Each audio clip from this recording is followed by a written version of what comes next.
Hi, I'm Glenn Phillips with Lake Homes Realty and lakehomes.com. Today I want to talk to you about how to avoid these 5 common home buyer's remorse issues when buying a lake home. You know, we sell lake property all over the country, and during COVID there was this extra surge of people buying homes at the lake in a hurry, sometimes sight unseen, and we would hear stories of people being in such a rush or they became disappointed in some reason because they hadn't done their due diligence. Often this is people who are buying their first lake home ever, and there are a lot of surprises at the lake where someone who's been through it can help you. So let's go through these 5 common issues that I hope you can avoid buying your lake home. First off, number 1, relying on appearances. When you're looking at the property, you see where the fence is, or the terrain, or the driveway, and you assume, oh, that is clearly where the property line lays. Well, at the lake, not everything's this cut and dried subdivision that may happen in the suburbs or in a downtown city.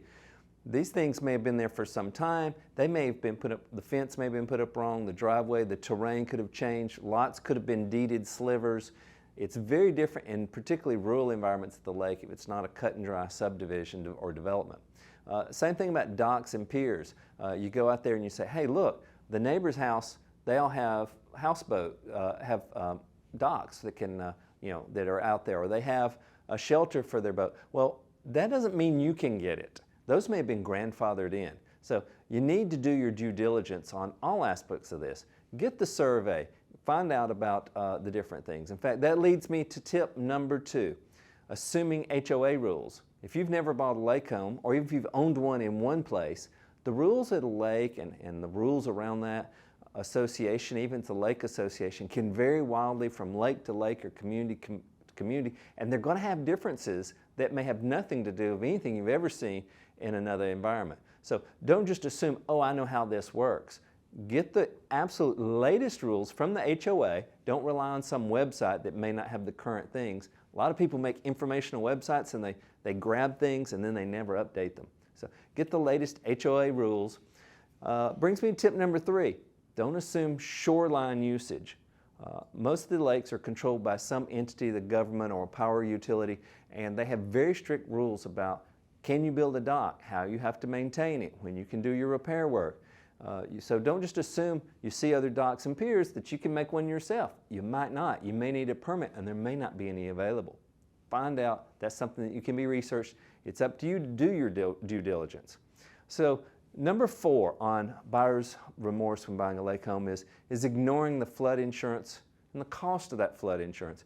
And you think, well, the people before said they've never had flood problems. There are reasons there's a 100-year flood setback by FEMA and other entities. And in environments, there are sometimes that occasional 100-year flood. And you know what the 100-year flood is? That's the worst flood in 100 years. It doesn't mean that the next flood can't be worse than that. That'll be the new 100-year flood standard. So don't just rely on word of mouth and that. Find out where you are relative to that and be aware that the cost of flood insurance is really pretty expensive, and calculate. Don't be surprised when you get hit with that bill and you're having to decide whether to buy it or not. And tip number 5 of an issue to avoid on a home buyer's remorse when buying a home in a lake home, the market's really high. I'm going to suggest you don't grossly overpay.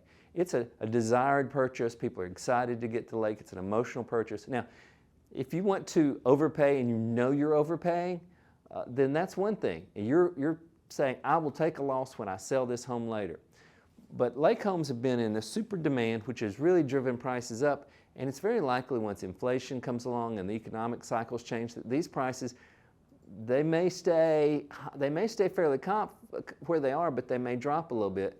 This happened in the real estate bust, and it's not going to be that kind of devastation, but if you're grossly overpaying what an appraised value is for a home, what the comparables are, just because you want the home, you'll not get that money back when it comes time to sell, and you'll feel like you've been had.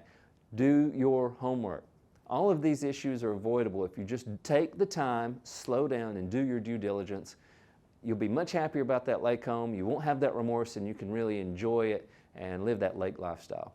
I hope these tips are helpful for you. Be sure and visit us online where we've got lots more helpful videos on a variety of topics. Plus, we have tens of thousands of homes and property, land and lots for sale at lakehomes.com, as well as our list of our own licensed expert agents. So if you're ready to sell your lake home, Our agents are the best not only at getting that home ready on the lake market, but exposing it to buyers all over the country.